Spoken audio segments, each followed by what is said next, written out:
तू इधर उधर की बात ना कर, ये बता कि काफिला क्यों लूटा। तू इधर उधर की बात ना कर, ये बता कि काफिला क्यों लूटा। मुझे रहजनों से गिला नहीं, तेरी रहबरी का सवाल है। एक बात बताइए, हिसाब से समाजवादी ने 18% रिजर्वेशन देने का वादा किया, फिर उसके बाद में जुटला गए।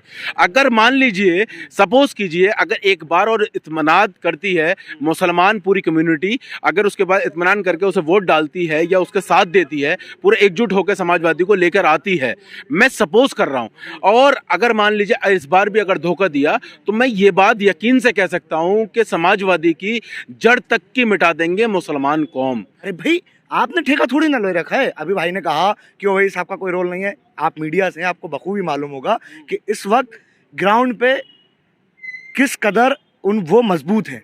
ये बात मुझे बताने की ज़रूरत नहीं है। आप किसी भी जगह निकल जाइए, जब यहाँ पे अगर 6 लोग बैठे हैं, तो अब अगर आप अभी वोटिंग करेंगे तो मेजोरिटी जो है वो ओवैसी साहब के साथ होगी मुस्लिम में। मैं ये बात डंकी की चोट पे कह रहा हूँ। उस ख्वाब को एक बार तो ये बर्बाद कर चुके हैं, पूरे हिंदुस्तान को तोड़ के रख दिया इन लोगों ने, और इल्ज़ाम उनके सर है जिन्होंने अपनी कुर्बानियाँ दी हैं। किन लोगों ने तोड़ा था? जिनकी आइडियोलॉजी जो है वो एक जगह रहने की नहीं है, जो बात करते थे 2 नेशंस की। अब बात जो होगी, सियासत हो या कुछ भी हो, हम बात वही करेंगे जो हमारे बुजुर्गों ने की थी।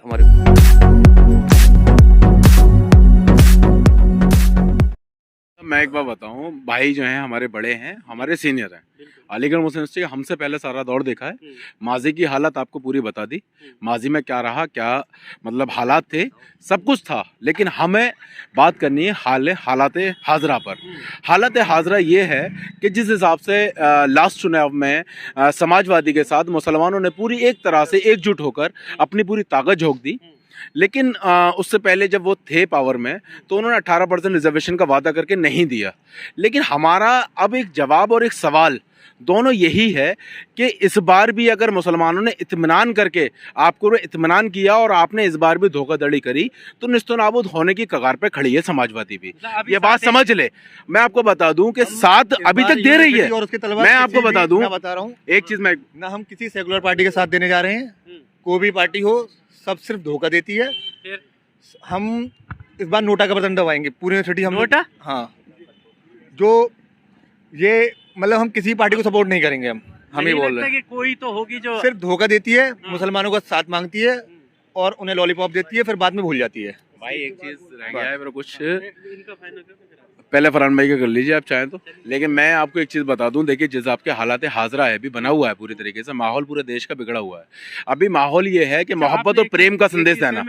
जी, बताइए कि अगर इस बार धोखा दिया, यानी अभी आपको ये लगता है कि अभी जो है आप लोग जो है समाजवादी के साथ जाने वाले हैं? देखिए, मैं पर्सनली नहीं जाने वाला, ना ही यहाँ के अलीगढ़ मुस्लिम यूनिवर्सिटी के तलबा होने के नाते मैं ये कह रहा हूँ कि मैं समाजवादी को फेवर कर रहा हूँ।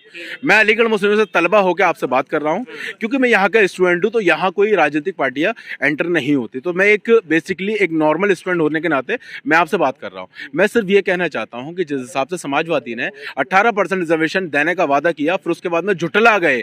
अगर मान लीजिए, सपोज कीजिए, अगर एक बार और इत्मीनान करती है मुसलमान पूरी कम्युनिटी, अगर उसके बाद इत्मीनान करके उसे वोट डालती है या उसके साथ देती है, पूरे एकजुट होकर समाजवादी को लेकर आती है, मैं सपोज कर रहा हूं, और अगर मान लीजिए इस बार भी अगर धोखा दिया, तो मैं ये बात यकीन से कह सकता हूं कि समाजवादी की जड़ तक की मिटा देंगे मुसलमान कौम। ये बात आप समझ लीजिए। और रही असदुद्दीन ओवैसी की बात, और रही उनके हक और इंसाफ की बात, जो उनके बेबाकी से बोलने वाली बात, तो मैं आपसे ये बात बता दूं कि अगर बात करने वाला कोई इंसान ये कहता है कि आपको युवा कौम को जागरूक करता है, युवा कौम से ये कहता है कि आप आएँ अपने हिस्सेदारी की बात करें, तो इसमें कोई गलत नहीं है। क्योंकि वह इंसान एक ऐसा शख्सियत है जिसने पहली बार पार्लियामेंट में पहला बिल फाड़ा था CNRC का, क्योंकि वो CNRC का मुसलमानों के लिए सबसे बड़ा मुद्दा था। क्योंकि रोडों पर सब लोग जमा हुए थे, शाहीन बाग भी बना था, अलीगढ़ मुस्लिम यूनिवर्सिटी धरने भी लगे थे, लखनऊ घंटाघर भी बना था, जाफराबाद भी बना था दिल्ली में, और बहुत सी जगह ऐसे ऐसे बड़े बड़े एहतजाज चलाए गए। लेकिन वो किसी वजह से ख़त्म हो गए। वो कोरोना काल समझ लीजिए आप, या लोगों की शादी समझ लीजिए, वो धरने ख़त्म हो गए, उसके हिस्सा हम भी हैं। हम लोगों में से बहुत से के ऊपर मुकदमे लगे। मेरे ऊपर पर्सनली 11 से तकरीबन 12 मुकदमे हैं, और मैं ज़िला बदर भी रह चुका हूँ। मेरा भाई ये भी ज़िला बदर रह चुका है, भाई जेल में रह के आ चुका है CNRC की बदौलत। हमारे कहने का मतलब ये है कि जो भी सरकार में आएगा वो आवाम की बात करे, वो स्टूडेंट की बात करे, वो तालीम की बात करे, वो रोज़गार की बात करे, वो इंसाफ और हक की बात करे। ये ना हो कि सरकार में आने के बाद फिर वही वादे, वही झुठलाना, वही तरीके, लेकिन ये नहीं होना चाहिए। बस इतना कहूँगा कि हालात हैं, कभी भी बिगड़ सकते हैं, संभाल सको तो संभाल लेना, मेरी ज़बान है, इस ज़बान की कदर रख लेना, बस ये है। खैर, और मैं आपको एक चीज़ बता दूं कि मैं एक आखिरी जी, आपका जी, जी, जी। स्टेटमेंट में इस पे जानना चाह रहा हूँ। जी, असदुद्दीन ओवैसी जिन मुद्दों की बात करते हैं, जिस हिस्सेदारी हक की बात करते हैं, आप उनसे इत्तेफाक रखते हैं? मैं इत्तेफाक रखता हूं, लेकिन आपके जो हाँ, सीनियर हैं उन्होंने कहा जी, कि जी, जी। हमें हिस्सेदारी का कोई मतलब नहीं है, हम सत्ता के लिए नहीं है, तो वो मैं जानना चाह रहा हूँ। देखिए, हिस्सेदारी की अगर बात करेंगे तो इसमें सिर्फ इतना कहूँगा मैं कि आप अगर किसी चीज़ को सोच बना लें कि ये मुझे हासिल करना है और ये मुझे हासिल करके रहना है, आप एक बार हारेंगे, 2 बार हारेंगे, 3 बार हारेंगे, 4 बार हारेंगे, ये ज़रूरी नहीं आप 5वीं बार हारें, सीधे सीधे इस तरह समझ लीजिए। लेकिन मैंने आपसे कहा, मैं हालात हाजरा पे बात कर रहा हूँ। हालात हाजरा में ये कंडीशन है कि ओवैसी साहब यूपी 22 में अभी किसी रोल में नहीं है, किसी रोल में नहीं, किसी रोल मुस्लिम में नहीं जाने वाले। क्लियर मैं आपको बता रहा हूँ, ओवैसी साहब स्टूडेंट का रुझान अभी मुस्लिम यूनिवर्सिटी के यूपी, स्टूडेंट का। जी जी, अलीगढ़ मुस्लिम यूनिवर्सिटी हो या कोई स्टूडेंट हो, मैं आपसे कहना चाहता हूँ साफ तौर पे, और जिस हिसाब से ग्राउंड रिपोर्ट है, जिस हिसाब से गांव वगैरह में ग्राउंड पे काम हो रहा है, लोगों से मेल जोल हो रहा है, मैं आपको बता दूं हालात हाजरा देखते हुए यूपी 22 में अभी असदुद्दीन ओवैसी किसी भी रोल में नहीं है। ये बात मैं साफ तौर पे वाजे कर रहा हूँ और ये बात कह रहा हूँ डंके की चोट पे। हाँ, ओवैसी साहब अगर इसी तरह से मेहनत करते रहे, इसी तरह से कौम को आगे बढ़ाने की कोशिश करते रहे, युवाओं के अंदर जोश और खरोश पैदा करते गए, युवाओं को ये समझाते रहे कि अपना हिस्सेदारी मांगे, तो मैं यकीन से एक बात कह सकता हूं कि आने वाले, अब ना सही लेकिन 10 साल के बाद ओवैसी साहब किसी परचम पे लहरेंगे। ये बात भी हम जानते हैं, लेकिन यूपी 22 में अभी कोई रोल नहीं है। बस इतना कहना चाहूंगा लास्ट अपने जुमला अलीगढ़ मुस्लिम यूनिवर्सिटी के नाते से कि सैयद की ज़मीन से अल्फाज जो भी निकले हैं वही हकीकत समझ लेना, ज़्यादा इधर उधर की बात ना करके मेरी बात सच समझ लेना। हाँ भाई, सच समझ ली जाए। ठीक। पहली बात, बड़े भाई ने बोला कि हम ये चाहते हैं, अमन सुकून चाहते हैं और सरकार से जो नफरत फैलाती है उनको भगाना चाहते हैं। तो हम भी तो वही बात कर रहे हैं, हम भी तो वही कह रहे हैं ना कि हमें बीजेपी को रोकना है। हम उत्तर प्रदेश में चुनाव इसीलिए लड़ना है क्योंकि हमें बीजेपी को रोकना है, और बीजेपी को जब हमें भी रोकना है, आपको भी रोकना है, तो साथ क्यों नहीं आते? साथ आए, मिलके रोकेंगे। अरे भाई, आपने ठेका थोड़ी ना ले रखा है। अभी भाई ने कहा कि वही साहब का कोई रोल नहीं है। आप मीडिया से हैं, आपको बखूबी मालूम होगा कि इस वक्त ग्राउंड पे किस कदर वो मजबूत हैं। ये बात मुझे बताने की ज़रूरत नहीं है। आप किसी भी जगह निकल जाइए, जब यहाँ पे अगर 6 लोग बैठे हैं, तो अब अगर आप अभी वोटिंग करेंगे तो मेजोरिटी जो है वो वही साहब के साथ होगी मुस्लिम में। मैं ये बात डंकी की चोट पे कह रहा हूँ यहाँ पर यूनिवर्सिटी में। और दूसरी बात भाई ने बोला कि ओवैसी साहब मुसलमान की बात करते हैं, तो मैं एक बात और बता दूं, जिस लोकसभा से ओवैसी साहब MP बन के जाते हैं ना, वहाँ पे सिर्फ 40% मुस्लिम वोट है।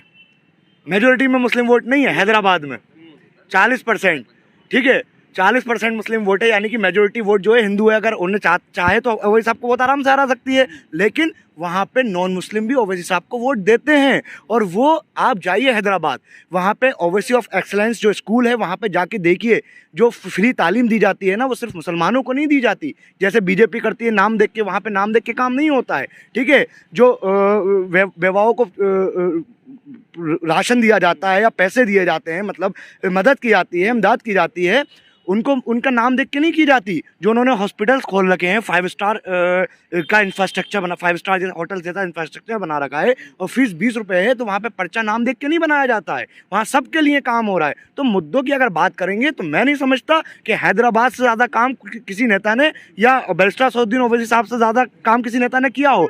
और तीसरी बात, भाई ने अभी बोला कि हमें उसको रोकना है, बीजेपी को रोकना है और साथ में आना है, ठीक है। मतलब नफरत वाले लोगों को। तो भाई साहब एक शेर में कहूंगा, तू इधर उधर की बात न कर, ये बता कि काफिला क्यों लूटा।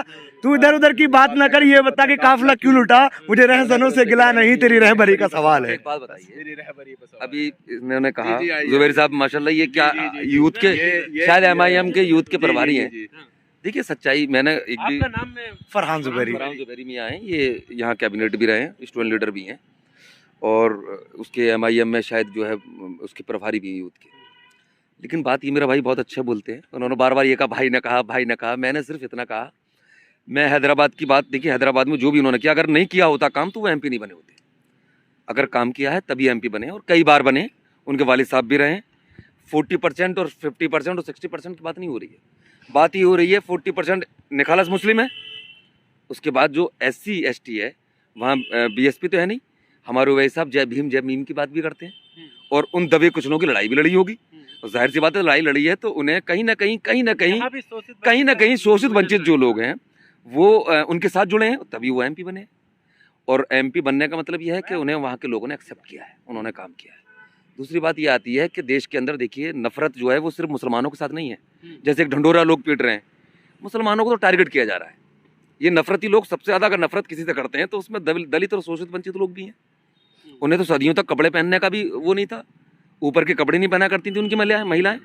इतिहास तो पढ़ते नहीं लोग, लेकिन अब क्या है जो बता दिया जाता है उसे, जैसे बच्चों को कहानी सुना देते हैं। ये कहानी किस वो चल रही है इस वक्त, जो चल रहा है माहौल वो कहानी वाला चल रहा है।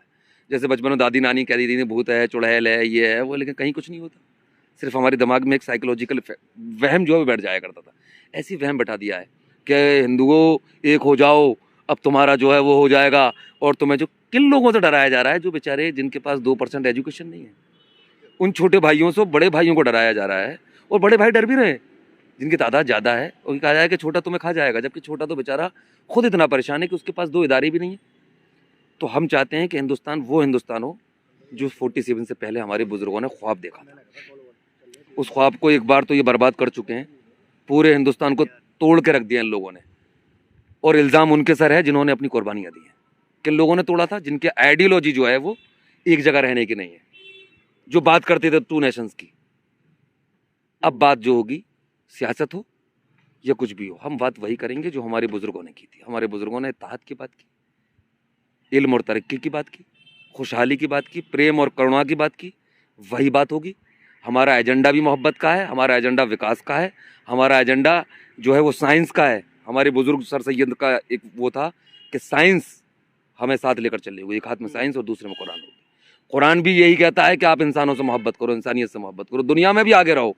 और दुनिया में आगे रहने का जो वो है वो मोहब्बत है, इल्म है, और इस तकाजे को हम छोड़ नहीं सकते। अच्छा, एक